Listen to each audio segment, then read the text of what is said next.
If you had told me 6 months ago that the man I loved, the man I had just married, would try to kill me on our honeymoon, I would have laughed. Or maybe rolled my eyes and said something like, "You've been watching too many movies." But now I know. Sometimes the scariest monsters don't hide under the bed. They sleep right beside you. My name is Alicia Keys, and this is the story of how my honeymoon turned into the beginning of a nightmare, and how I turned that nightmare into a war for justice. Let me take you back. I was never the rich girl growing up, quite the opposite. My mother raised me on her own, working double shifts to keep the lights on and food in the fridge. I wore hand-me-downs, learned to sew my own clothes, and understood from an early age that money was something you respected, not something you expected. But my life changed when I was 17. My father, a man I'd only met a handful of times, passed away suddenly in a car accident. I thought he had left nothing behind. I didn't even go to the funeral, but a few months later, a letter arrived from his lawyer. He had left me everything: a $120 million estate, stocks, properties, a sprawling ranch in Colorado, and a note that simply said, "I wasn't there when it mattered. Maybe this can matter now." I didn't know whether to scream or cry, but what I did know, even back then, was that money changes everything. I went from invisible to visible overnight. People who used to ignore me suddenly wanted to be my friend. Boys who never knew my name started running into me at coffee shops. But I kept my circle tight, and I kept my heart guarded, until I met Ethan. Ethan was nothing like the others. He was smart, funny, thoughtful. He worked in nonprofit education and said things like, "Money doesn't impress me, integrity does." He didn't ask about my inheritance, didn't treat me like a prize to be won. We met at a charity fundraiser. He was helping organize a book drive. I was there to sponsor a literacy program. He offered me a donut, said I looked stressed. I laughed for the first time in days. We started seeing each other, slow at first. Dinners, walks, shared playlists. I found myself opening up in ways I hadn't in years. After 8 months, he proposed. It wasn't extravagant, just the two of us on a quiet hilltop, a ring shaped like a leaf. Simple, elegant, meaningful. I said yes. Of course I did. I believed in him. And that was my first mistake. Our wedding was small, classy, exactly how we wanted it. Or so I thought. Looking back, there were signs, subtle ones, like how his mother, Margaret, insisted on being involved in everything. From the catering menu to the seating chart. "She's just excited," Ethan had said. "I'm her only child." Or how she kept calling me the girl who got lucky. At the rehearsal dinner, she raised a glass and said, "Let's be honest. Alicia won the jackpot here. Not many women can say they went from nowhere to net worth." People laughed politely. I excused myself to the bathroom and cried. Ethan later said, "She has a weird sense of humor. Don't let her get to you." I nodded. But deep down, something shifted. Then came the honeymoon. Ethan said he wanted it to be a surprise. We flew to the coast of Italy, a cliffside villa overlooking the sea. It was breathtaking. All white curtains, citrus trees, and ocean breeze. But something about him was different. He was distracted, on edge, barely touched his food. And then, 2 days in, he handed me a folder. "Just a little paperwork," he said, too casually. "Dad's old firm wants us to sign some stuff now that we're married. You know, joint accounts, legal protections." I opened the folder. It was more than joint accounts. It was a full transfer of my inheritance into a shared marital trust, one that would give him equal control over every cent. "I don't understand," I said. "Why is this necessary?" He smiled. That smile I used to love. "It just makes things simpler, baby. You trust me, don't you?" Something in my chest twisted. I shook my head. "I want to talk to my lawyer first." That's when the mask slipped. His voice dropped. His smile vanished. And suddenly the sweet, thoughtful man I'd fallen for was gone. "You're not thinking clearly," he said coldly. "We're married, Alicia. This is what people do." "No," I said firmly, "it's not." He stared at me for a long time, and then he nodded. "Okay," he said, "okay." He kissed my forehead, and I thought maybe I'd gotten through to him. But that night? That was the night he tried to kill me. The day he tried to kill me started like any other. Warm sun on the terrace, Italian pastries for breakfast, Ethan making coffee like nothing had happened the night before. He didn't mention the papers again. Neither did I. But something in his eyes had changed. Something sharp, cold. Later that afternoon, he suggested a hike.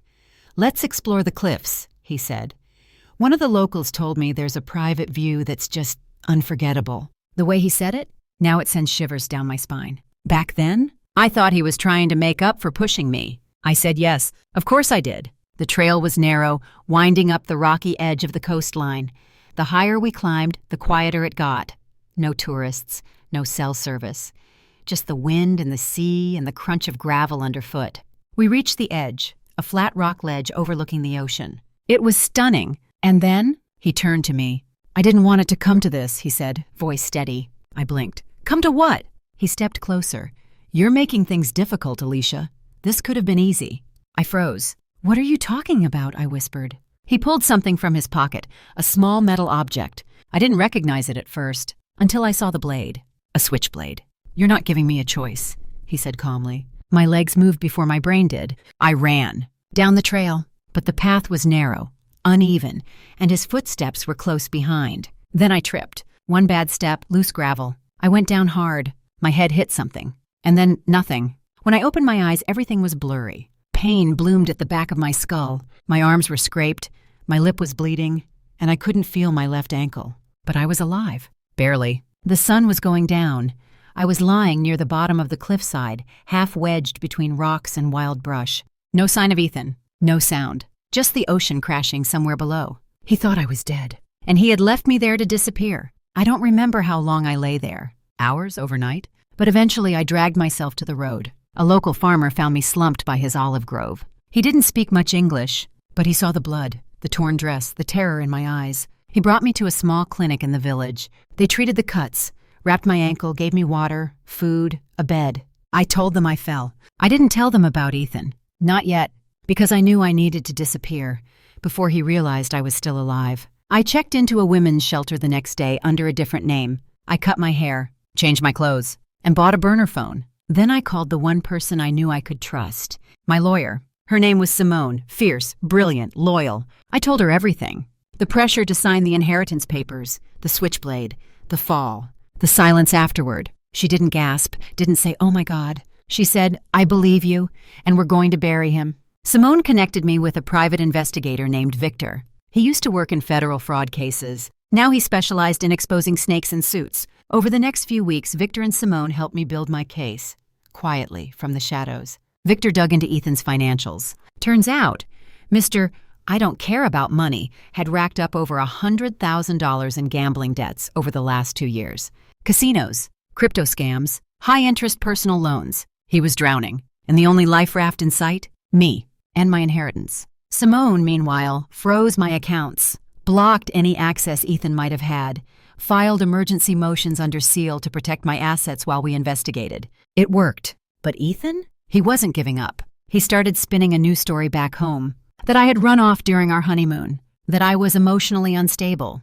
That I had taken money from his accounts and disappeared. He even filed a police report. When Victor showed me the copy, I almost laughed. Classic narcissist. Flip the narrative, make himself the victim. But he didn't know something. I wasn't scared anymore. I was pissed. And I was done hiding. The first thing I did when I got back to the States was breathe. Really breathe. That kind of deep inhale you only feel when you're standing on your own 2 feet, alive, free, and no longer pretending. I was done pretending. Done acting like Ethan hadn't tried to end me. Now it was my turn. With Simone and Victor by my side, we started laying the foundation for a legal war. It had to be strategic, not emotional. Ethan had money, well, mine technically, charm, and his version of the truth. But I had something better. Receipts. Victor uncovered more than just debt. Ethan had created a hidden account, one in the Cayman Islands. It had suspicious transfers dating back 6 months before our wedding. One of them, a $250,000 retainer to a private security consultant with a history in disappearances. I felt sick, but I also felt vindicated. This wasn't just a crime of passion. This was planned, premeditated, and Margaret, his mother, wasn't clean either. She'd been listed as a silent beneficiary on the trust Ethan tried to force me to sign. That woman who once toasted me with champagne and said, "Welcome to the family?" She had her claws dug in deeper than anyone. Simone filed civil and criminal charges. Attempted murder, fraud, conspiracy, asset manipulation. We timed the filings carefully. Just as Ethan held a press conference, yes, a press conference, claiming he was grieving his missing wife and that he just wanted answers, we dropped the hammer. Victor had hacked into the resort security footage. And guess what? It showed Ethan pushing me. He didn't even try to catch me. Didn't shout. Didn't run down the hill. He stood there, watched, then calmly walked away. The video went public. Every network picked it up. Honeymoon horror. Husband accused of pushing heiress bride off cliff. The internet exploded. He lost his job. Sponsors pulled out of his foundation. Margaret's face made the front page of the financial fraud section of the Times. And me? I gave one interview. Just one. Sitting in a chair wearing no makeup, staring directly into the camera. I didn't fall, I said. I was pushed, and I'm not afraid anymore. That clip alone went viral. But this wasn't about fame. It was about truth. In the courtroom, Ethan sat across from me. For the first time in months, we were face to face. He looked smaller, thinner, but his eyes still cold, still calculating. He thought he could charm the jury, spin it, say I slipped, say I was delusional or hysterical or emotionally fragile. He had lawyers, expensive ones, but I had facts. I had footage. I had my voice. And this time, I was using it. The trial lasted 2 weeks. Every ugly detail came out. The money, the threats, the switchblade, the offshore accounts, even the fake therapy notes he'd planted, trying to paint me as unstable. Simone tore them to shreds in court. And when I took the stand, I didn't cry. I told the truth, plain and clear. I described the moment he handed me the papers, the look in his eyes, the push, the fall, the silence. And then I ended with this. I was supposed to be on my honeymoon, but instead I had to learn how to survive in a world where the person I loved most wanted me dead. And I'm here today because I refused to let that be the end of my story. When the verdict came in, the room held its breath. Guilty, on all counts. The judge looked Ethan straight in the eyes and said, "You married her for money. You tried to kill her for control. And now you will lose both." He was sentenced to 25 years. No parole for the first 15. Margaret? Charged as an accessory to fraud and conspiracy. She took a plea deal. 5 years in a federal facility and full forfeiture of her financial assets. That included the trust, which meant all of it came back to me. Every cent. But the victory wasn't the money. It was the silence afterward. The kind that said, you did it. You fought. And you won. It's been a year. 12 months since the courtroom verdict. 365 days since the world finally believed me. And in all that time, I've never been more quiet. Not the silence of fear, the silence of peace. People ask me all the time, how did you survive that? How did you come back from it? My answer? I didn't come back. I moved forward. Because there was no going back to the woman I was before. That woman trusted too easily, kept things inside, gave people chances they didn't deserve. I love her. I grieve for her. But I don't want to be her again. I used part of the settlement money to create a foundation, Keys to Freedom. It's dedicated to helping women, especially survivors of domestic fraud and hidden abuse, reclaim their voices, protect their finances, and rebuild their lives. We've already helped over 200 women freeze accounts, track hidden assets, and get legal representation. We don't just help them survive, we help them win, because survival is not the end. It's the start of something much bigger. As for me, I moved to the Pacific Northwest, bought a little cabin near the water. I wake up to birds instead of sirens. I walk barefoot in the mornings, drink coffee slowly, read books out loud to myself just because I like the sound of my own voice now. I even started writing music again, something I hadn't done since college.